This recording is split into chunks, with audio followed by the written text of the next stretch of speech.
don't know if I'm going to get busted saying this on the internet, but chances if a woman likes to date someone like an older male, chances are they had daddy issues. Why debates? A lot of parents, they worry that if my child learns debate, they're going to argue with them more.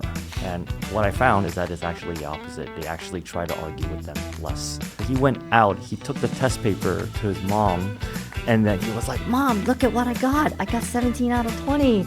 And then the mom was like, "Which 3 mistakes did you make?" I'm like, oh no. So sometimes it's not the school, maybe it's the parents is the problem. Another thing in Thailand that I feel like is a bit problematic is that there's a very inherent bias towards foreigners when it comes to teaching. And I get it, it's because they have the accent. I know recently you went through a transformation of a wellness or fitness. You can still eat anything you want, you just have to know what you're putting in.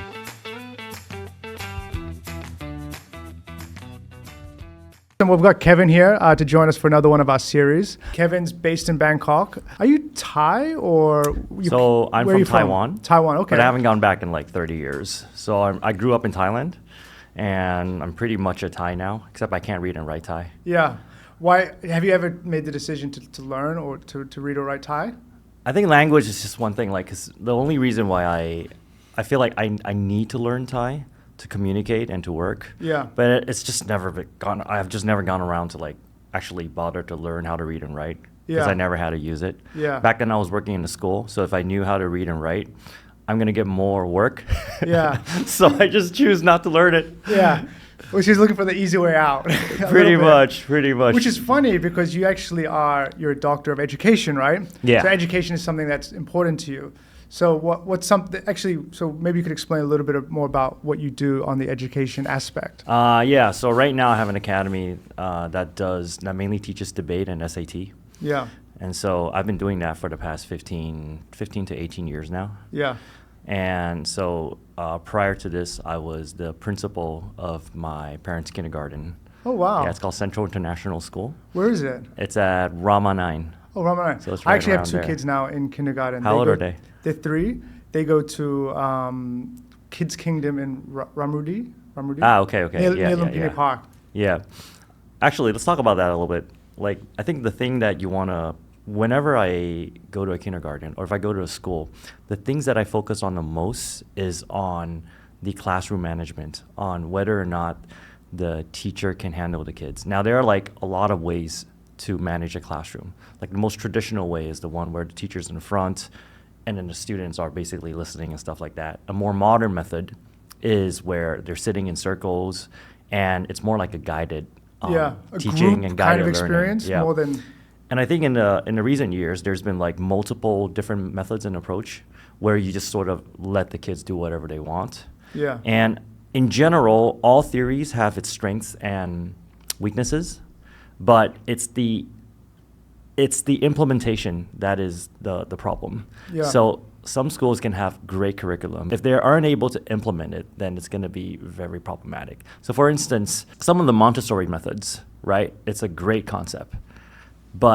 And the concept is just basically you allow individuals, students to discover what their strengths and weaknesses are and what they're interested in the most. And so what happens is you have a curated and guided learning environment where the teacher is guiding you. But some teachers just end up letting the kids do whatever they want, and they end up just playing and doing nothing. Yeah. And so the scariest part is that parents, they're unable to see that.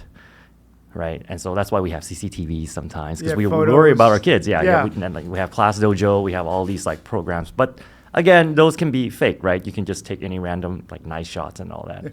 How do you find that schools are in Thailand? Like you're an international school, right? Kindergarten, right? Do you find that the international school kindergartens here are good, or do you think there could be some improvement there? What's your kind of overall view? Because I'm going through this now as well. So it would help if like in public schools, for instance, it would help if they allocate a bigger budget for hiring teachers. Because the budget for teachers and the salaries of teachers right now in public school is not high. And so that's really a problem because you disincentivize individuals from pursuing that career unless you really, really, really love the kids. But what about the international schools? The international ones, there are quite a few that's pretty okay. Yeah, they're expensive, right? Yes, because they pretty much, well, it used to be the fact that they have monopoly over the market, but now there are more and more international schools popping out, and so it's okay. Yeah, there's definitely a lot of options. And for me as a parent, I kind of, maybe this is lazy parenting, but I went for convenience. Because I looked at it, international kindergartens, my kids are 2, 3, 4 years old. At this stage, I just want something that's easy for them. They don't have to go, their school's 5 minutes from my house. So they don't have to spend 30, 45 minutes in traffic. And also it's easy for me to, I like to be involved, so it means that I can drop them off and I can pick them up from kindergarten. That's kind of my logic behind it. Don't know if that's the best educational one, but then when it comes to them going to, I guess it's primary schools when they're 4 or 5 years old, then I actually, even though it's a couple of years away, I'm now researching where do I want to send them for school. And I've kind of, whether I'm right or wrong, come to the conclusion that I want to send them to an all-girls Thai school because I want them to be able to read and write Thai very well. And then I think for primary school, that's where right now, unless things change, that's kind of where the path I will go. And then after that, I haven't really thought too much. If I were to choose a kindergarten, I think the school that chooses to interview the parents normally is a green flag. Yeah. So schools normally, they interview the children, right? But there are some schools that also interviews the parents.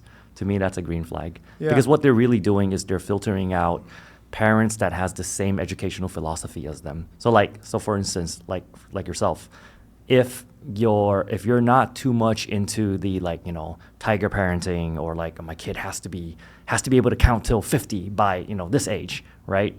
So if you are more into my kid needs to grow, my kid needs to develop an identity, a personality, my kid needs to learn how to socialize, and there are things that's more important in life than academic at this age, right? Then they will filter you in, right? So I think any schools that also interviews the parents, that's normally a green flag for me. Yeah, the 2 schools I'm looking for my daughters, I have to do an interview.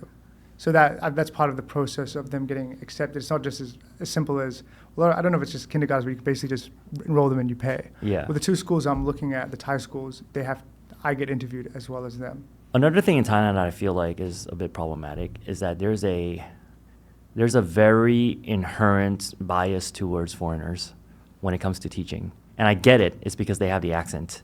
And, in general, people want the British and American accent in general, right? But I think it has gotten to a point where they don't care whether or not you're qualified. They just want a foreign face. Yeah. So long time ago when I lived in Shanghai, and I met a few people that were teaching English in Shanghai and into kindergartens, young kids. And I would say, oh, you have a degree in education. No, we went to high school, and because we have we speak like an American, they would hire us to kind of go and teach these kids. But really, I mean, they're more, high-paid babysitters. You could argue, but a lot of what people at that time in China wanted was just someone. If you could speak English or American with a good accent, you're qualified to then, so to speak, teach my child how to speak English by reading them books or whatever.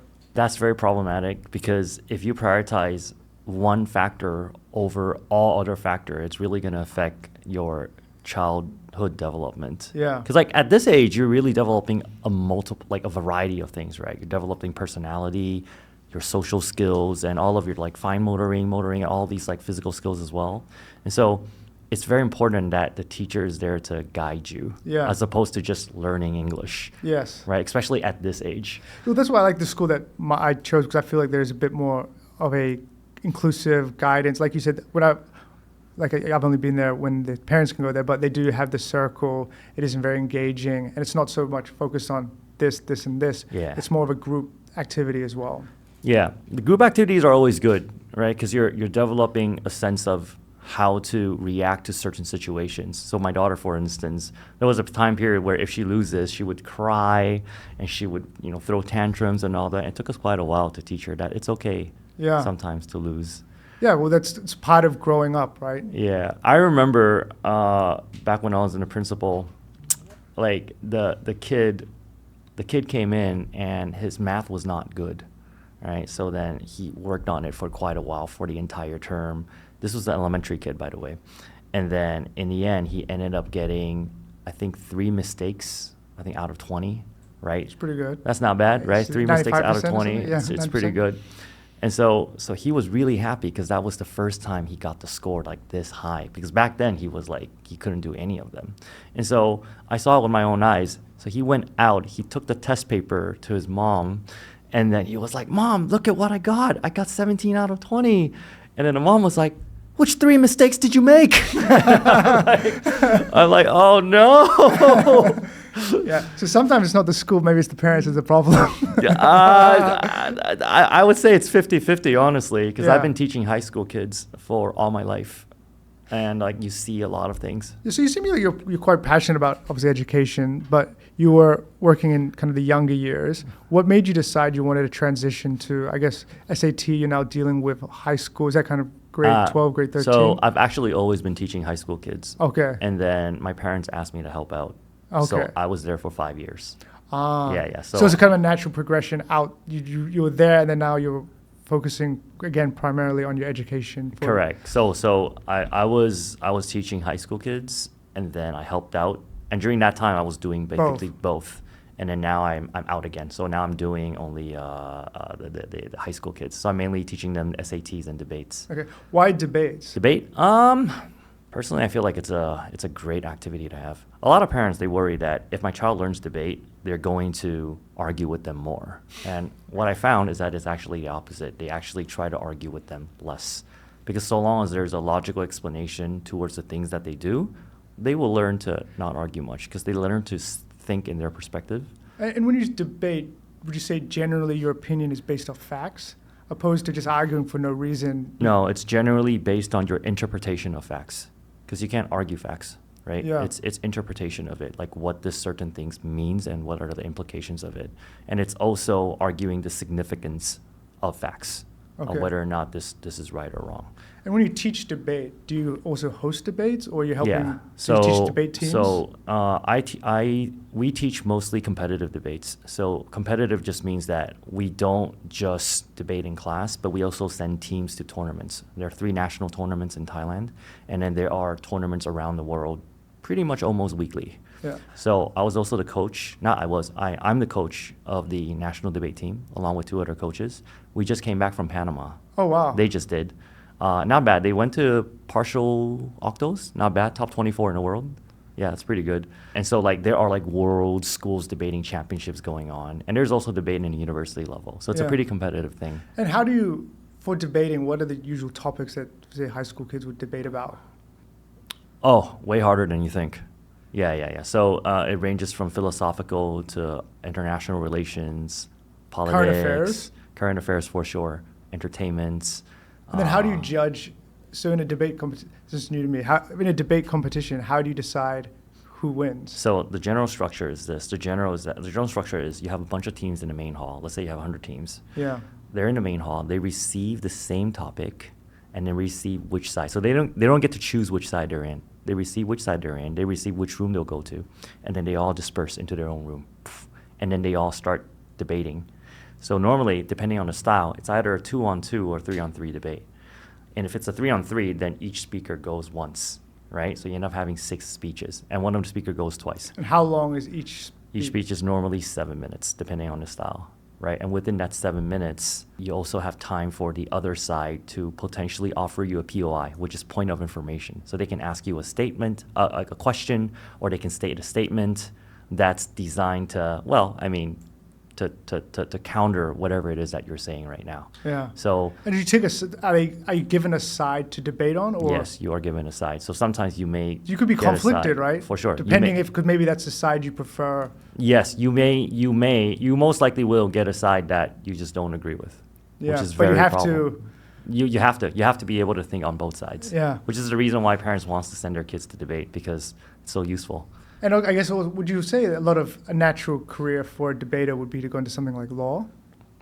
Yes. So I think most people, from debate, they usually want to either go to law or business or communication arts. Yeah. And obviously politics as well.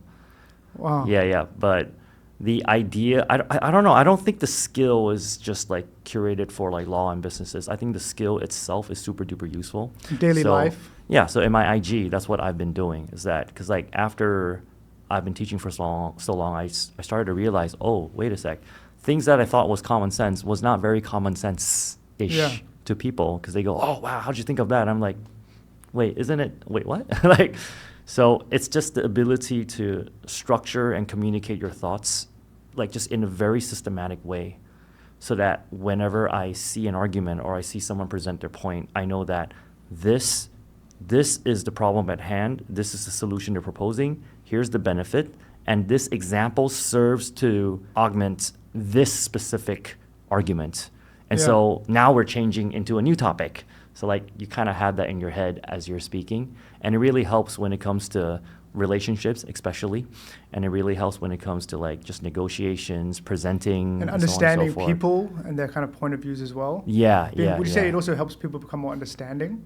For sure, because you kind of get where they're coming from. And then like the same is true with me and my wife. Whenever we do have a fight, I always take a moment to think, like, if I were her, why, like, would I have done the same? And if not, then I would start to take more things into context as to like why she does the way she does the way she does. So actually, just besides, and this is probably good for like why it's good for high school students, it helps you with like social skills as well, where you can be more compassionate with people, and actually maybe you can have deeper relationships and help your relationships grow with kind of people that can have a deeper connection.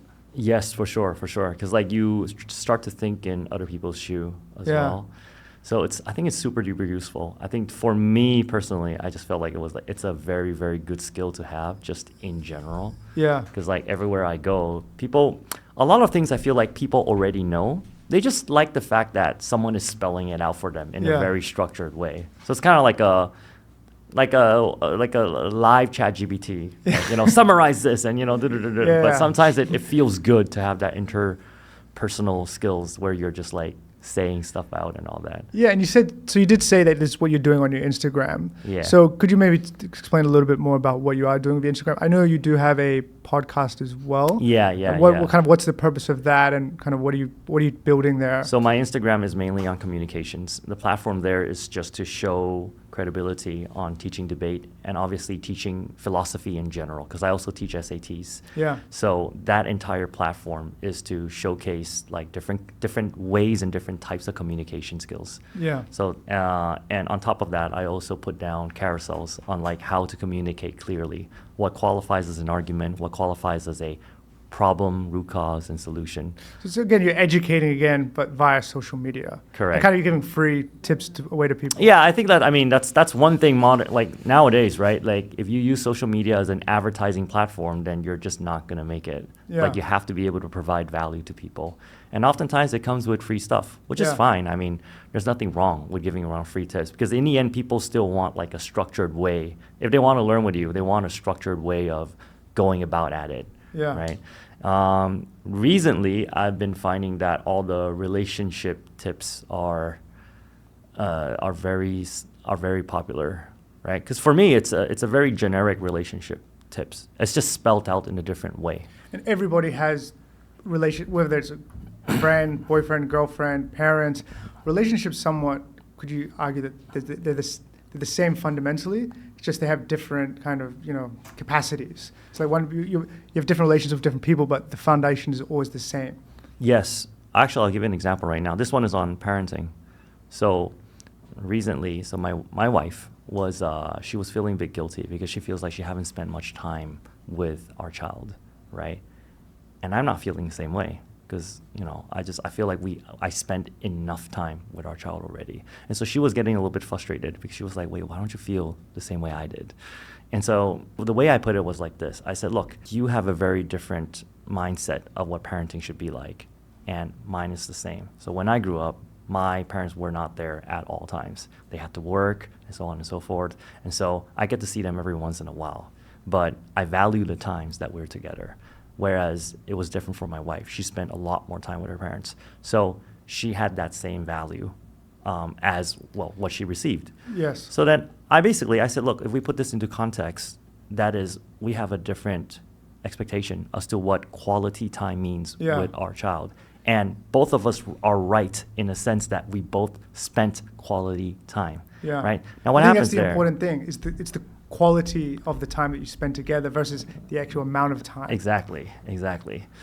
And so after we were able to talk about it, right, on like why I feel the way I feel and how she feels and all that, we make some minor adjustments, and then now we're good. But I think that conversation could have easily turned into, oh, you don't love our kid as much as I do, and I'm frustrated, right? So it could easily go wrong. And the same thing is true with couples, right? And I actually put this in my Instagram as well, and is that a lot of people, they think that quality time needs to be fine dining. It needs to be, actually planning on a nice, expensive trips and so on and so forth. Monetary is how they define it, right? Right? Yeah. This, by the way, is especially true with like richer individuals where, they have the money and quality time. All right, let's go on a trip to, wherever, right? And then during that trip, you're still having calls, you're still having meetings, and so on and so forth. Every once in a while, if you got your mobile phone, and let's say we're having this podcast, if I put my mobile phone just like that, boom, I'm not touching it, but when there's like a vibration, I kind of do like that. Yeah, I purposely put mine there, right? Because that's one of my bad habits where I kind of would just just like look over there. But to be engaged in the conversation, I think you need to kind of, and like quality time with your spouse, you need to disconnect and just focus on the person. Like quality time, the point of quality time is not that you must have a good time together. It's the idea that my priority, I have so many things I want to do, and my priority is on you at this moment. And that's the feeling that people want, right? So I could just be looking at you and saying nothing. That's fine, because my time is on you, right? But a lot of people mistake that. A lot of people think that it's like, it has to be some good time, some expensive meals and all that. It's not. You can just be at home. Yeah. Like you can be, I don't know, looking at the ceiling so long as you're doing it together with her or with him. Yeah, in that moment. I do find that with my kids, going back to my kids as well, I do find that when I want to spend time with them, okay, I should put this away. And I try to remove my distractions, and focus just on them. Because I think I could spend, 20, 30 minutes just with them. It's a lot better than me just, bringing them out somewhere, playing in the park, and I'm kind of on my phone, busy doing something. Yeah. But actually, I'm engaged in that time with them. I think they can see that as well, and they appreciate it. Normally, that's the core memories. Like, they don't forget those, right? Yeah. My core memory with my dad was, he was teaching me how to play bicycle, how to ride bicycle.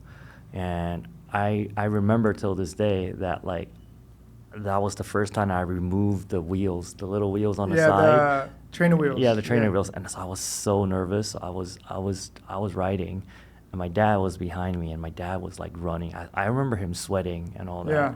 And I was looking back at my dad, and I was like, Dad, don't let go of me, all right? He's like, yeah, no, I won't. And I'm like, okay, Dad, don't let go, okay? And I looked back, and he was gone. And so obviously I fell, but I never felt happier. I was just like, I don't even know how old I was, but it was something I don't forget, because that's like the time that I was able to spend, like a nice quality time that I spent with my dad. Yeah. How old is your daughter now? She's 5 years old. So she's remembering things now. So I feel, notice now they're 3. I think these are the times now that are important that they will remember. So I want to make sure I have very good memories and magical moments with them, so that they can. They can remember when they look back on their life as well. I think on top of that, there are also like unconscious memories. Like just like your memory accumulated together is eventually going to shape your identity. Yeah. Right? And that's why a lot of chances are, I don't know if I'm going to get busted saying this on the internet, but chances, if a woman likes to date someone like an older male, chances are they had daddy issues, right? And so they crave that sense of security. Right. So if you have like a childhood trauma, right, that let's say that at the age of 2 or at the age of 1, when you cry, nobody ever comes to you, right? I would say that there is a degree of unconscious trauma there. Like when you grow up, it's going to reflect some way, somehow. Yeah. Obviously, I don't have scientific proof for that, but with the students I'm teaching, a lot of times the way they act, after I see their parents, I'll be like, oh, okay, that's why. It's just. So you're saying like a lot of times the kids are a product of their parents. I would say so. Yeah. For sure, because you spend the most time with them, and you're the one giving them the moral guidance as to what is right and what is wrong. Yeah. Nowadays, it's less true because you have social media, and they're able to seek wisdom elsewhere. Yeah, that's actually really important, because I do now, when I make decisions, I do think, okay, what kind of example do I want to set for my kids? So I know that now everything I do, they're going to look at, and then they're going to take that as guidance. Like, oh, daddy did that, or mommy did that. Whoever did that, that's the way it should be done. Because you are their idol, right? We are the parents. We are their kind of source of truth, and they looked at us to kind of guide them through this life. Yeah. So I do now make decisions thinking, like, okay, what will Kiki and Coco think? Or how would this, when they're older, do I want them to do things certain ways? I try to never fight in front of my kid. Yeah. If there's an argument or anything, we always hold it until she goes to sleep. Yeah. Yeah, because it's just, to us, maybe it's just like an argument, but to them, it's like, oh, are you guys breaking up? What's going on? Yeah. There's a lot of uncertainty. Yeah, and I think worse is when they normalize this. It's like, oh, my parents, they fight all the time. That's just normal. Yeah. Right? Because you unconsciously adapt that sort of fight or flight response towards your peers as well. Yeah. Right. And then probably at an age where they don't really understand the level of fights. Yeah. And like, just, oh, like a fight is normal. Well, it's not normal. But like, small disagreements between a married couple that have been together for a long time is normal. Especially, you got to watch your language in front of the kids. Yeah. Like, they actually pick it up so fast. Yeah. It's crazy. And then, like, you are kind of like their moral compass. So any words you say, to them, it's permissible. Like, they can say it if you say it. Yeah, because they're also not at that age where they understand that's a bad word. Yeah. Oh, like, you don't understand the degree of it, right? I was playing Mario Party with my daughter, right? And I think we lost a star or something. Yeah. And she was like, "Oh, fuck." And I'm like, "Where'd you learn that word?" And she's like, "From you." And I'm like, "Oh, shoot." Okay, yeah. So I had to sit her down, and I was like, "Daddy's really sorry. That's a bad word. Yeah. We should never use it. Here's why we should never use it. Yeah. Okay, can we agree?" And she's like, "Okay." And then she just never used it again. That's good to learn, right? Yeah, it's a good lesson. But then it's just like, then I was like, "Oh, shoot, I got to be very careful what I say." And then speaking like of setting a good example for your kids, I know recently you went through a transformation of a wellness or fitness. Oh, yeah. See, I personally, I like to go to the park and bring my kids to the park because I want to teach them at a young age. It's good to, we call wing, go run, and go exercise. Yeah. And because I want to ingrain it into their lifestyle as well. So what made you decide you wanted to kind of, you can talk about it a bit, you did with Darren. Yeah. What kind of got you kickstarted on doing something like that? So there are two reasons. Number one is because all of my friends are doing it. So there's a sense of peer pressure. I'm like, gosh. Because I was looking at like friends like Darren, Yannick was there, right? Yeah. And then you have all these like models on social media. They like to take shirtless photos of themselves. I'm like, oh my God, it's so cringy. Yeah. Now like, you're doing that? And I stopped doing that. Like, who cares? Who cares? And then now that I got one, I'm like, yeah. I worked hard for this. Let's go. Yeah. But the main reason, initially, having a six-pack has always been my life goal. It has never been about wellness. It has never been about like healthy, like health concern. Aesthetics. Yeah, it's just aesthetics. And it's not even a priority. It's just like whatever. I didn't know what protein. I mean, I knew what it was, but I didn't know like how it works, like carbs, protein, fats, calories deficit. I didn't know any of those, right? You just kind of eat when you're hungry. I'm just pretty lucky that the stuff that I eat is not super fatty, right? And I do a lot of exercises. That's not because I'm trying to stay healthy. It's just because I just Have you always done a lot of exercise? Yeah. I play basketball. I play some badminton and some other sports as well. And then so recently you've kind of continued your active lifestyle, but it's been more about just changing your diet? Yes. I think with the program with Darren, or like just in general, like let's call it the weight loss program for now, right?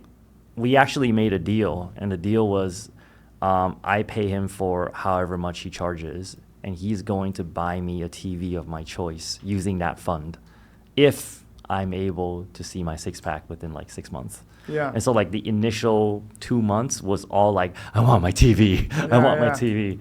And then what I realized later on is it's not really a weight loss program. It's more like a lifestyle change. And I've always thought it's going to be really hard Because I've seen those people, you know, like you go to a party, no alcohol. Yeah. Let me take out the pizza core, you know, it's too fatty. And I'm like, oh my God, such a party pooper, you know, like I don't want to hang around with like, you know, I don't want to be one of those. And I thought I was going to be one, but it turns out no, because like in the program, you can still eat anything you want. You just have to know what you're putting into your body. That's all. Yeah, everything in moderation. And so I think the goal of the program is just so that when I'm off the program, quote unquote, I'm still able to sustain a pretty healthy lifestyle. Yeah. And so after like 3-4 months when I'm starting to see like results, I actually talked to my wife about it and I was like, damn, how come people are treating me nicer? I can feel it. Like people are like, oh, hello. In general, there's like a degree of. Someone said like actually the best advice for like, you know, in terms of if you want to be fashionable or you want confidence, get into shape. Yeah. Just get into shape. That will give you, you know, that can actually eliminate a lot of, you know, for some people, depression, you know, insecurities, lack of self-confidence, anything like that. Is actually being in shape. You can tell people that are in shape and that are healthy, they walk around like, you know, shoulders back, a bit more confident, like a bit more pep in their step. And did you find that you had a newfound confidence, which you probably thought you didn't necessarily, you had already? Oh, I mean, later on you can show an before after photo of me. Yeah. Right. Like I was pretty, I wouldn't say fat, but then I wasn't in shape.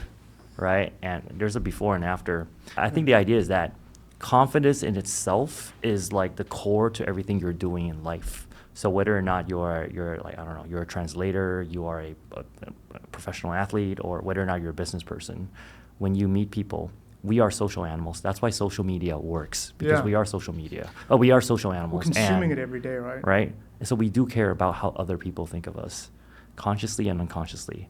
And a lot of times these things doesn't have to be expressed through explicit verbal. It doesn't have to be verbalized. A lot of times it comes from people's eyes, it comes from the way they treat you, and it comes from the general aura that you emit. You feel good, right? Yeah. And so when you feel good about yourself, instantly everything you do becomes better.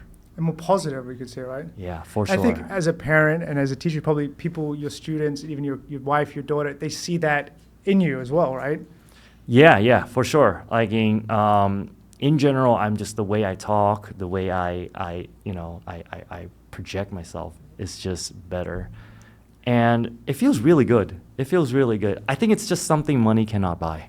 Yeah. You know, like there's a degree of respect and there's a degree of appreciation, especially with my wife. I mean, obviously, right? She's like, happy now. Wow, this is great, blah, blah, blah. And then she's working hard to get herself fit as well, which she is. She is pretty fit right now.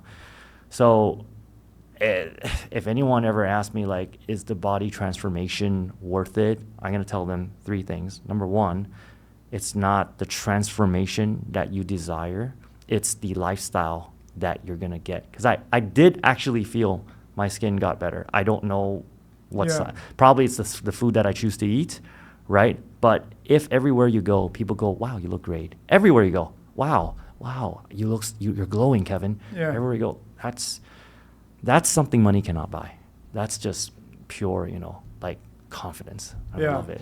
And number 2, it's really not that bad. It's not as bad as you think. A lot of people says, I got to cut down on all these stuff. I'm not going to be able to eat this and that. I don't think so. Yeah, I think people, they worry that they're going to lose the social aspect, but I think that the reality is you don't. Yeah.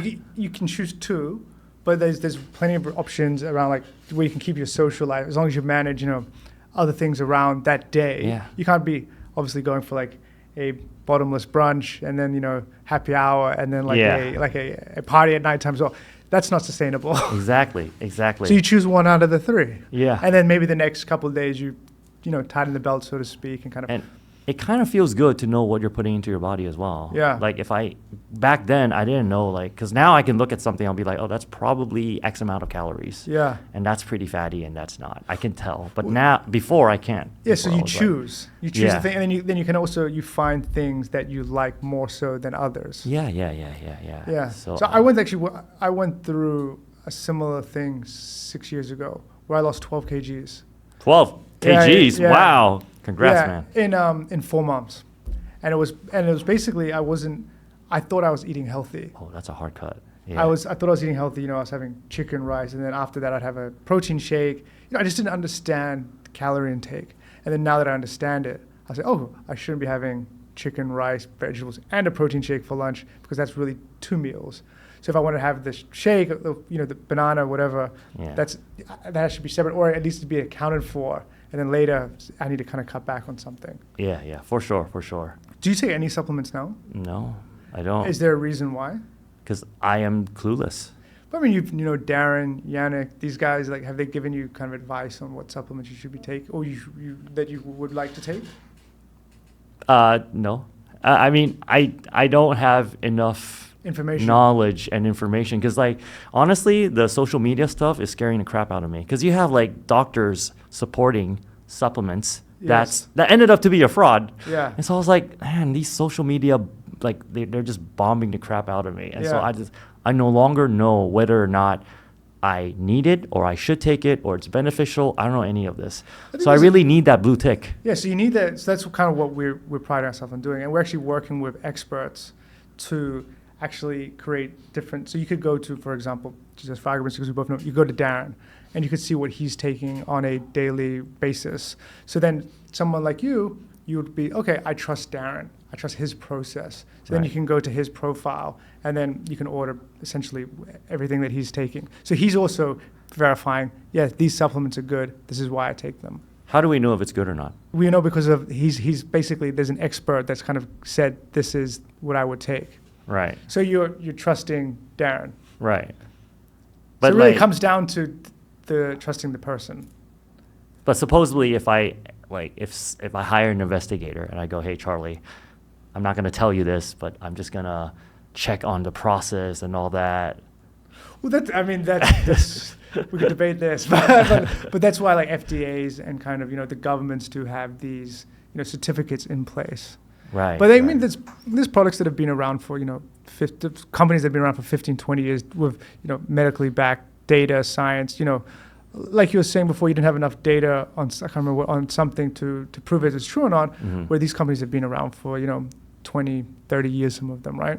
That's why we do work with companies that do have, FDA approval in the US, Australia, have doctors and governments kind of backing what their claims around their products. And that's why we do make sure everything is approved. And we're saying we're blue ticking it, and then we're also working with experts who are saying they're blue ticking it, whether they've experienced, benefits themselves through using these types of products. So there's like multiple sources of like cross-referencing and everything, basically.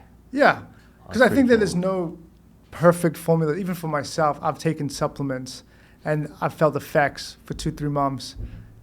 Then I would question, if I stop taking it, how will I feel? And I've stopped taking it, and then maybe my skin starts breaking up. Then I kind of decide, is that the reason why? So for me, I just prefer to just keep taking it. So why should we take these supplements? Like, as in, like, can I just eat something similar? You could, but then maybe you might run into the battle of eating too many calories. And there's certain things that, you can get 15 grams of, for example, from a protein shake, from one scoop, you can get 30 grams of protein. That's a lot more efficient. So supplements, they're more efficient. Yeah, okay, so because you can kind of gauge how much you're taking in as well, and it's pretty consistent and convenient. Yeah, where eating a steak would have X amount of protein, iron, there's all the food it's mixed with a bunch of different, essentially supplements and vitamins. So this is an easier way just to make sure you get, like you said, the doctor said, it's to kind of enhance what you're already eating and already taking. What is like one nutrient that you feel like most people are probably missing, like they're unaware of? That's a good question. I mean, for a supplement where I think people should be taking, it's definitely I think fiber is a great one. A lot of people are not eating enough vegetables these days. So that's kind of more of a fundamental one. Fish oil, magnesium, AstraZeneca. But then you have those are kind of core foundational supplements. Then you have creatine, for example, very on trend right now. Creatine's been around I've been taking creatine for 10, 15 years, but just all of a sudden people start talking about it now. I don't know why. Because like you said, some fitness influencers promote it. Yeah. It is a great supplement, and I recommend people to take it daily, kind of 5 grams, 10 grams a day with a water. But that's been boosted probably by social media. So yeah, you are right. It is, and that's kind of what we're trying to create, is a trusted environment and place where you can go and buy supplements and vitamins. Right. Not just us saying it, but also working with different experts in the fields to say that they give us, I guess, another blue tick. I got to start taking some. Yeah, no, maybe we could do something where we give you, we can send you some supplements. Why don't I do that? I'll send you some supplements and then see how you feel afterwards. Yeah, for sure. Yeah, I think we have to wrap up, but thanks for today. I really enjoyed it. Yeah, and no maybe problem. We can do a second part later on. For sure. After you've done your 3-month supplement cleanse. I'll do it real. You'll be like 6'4".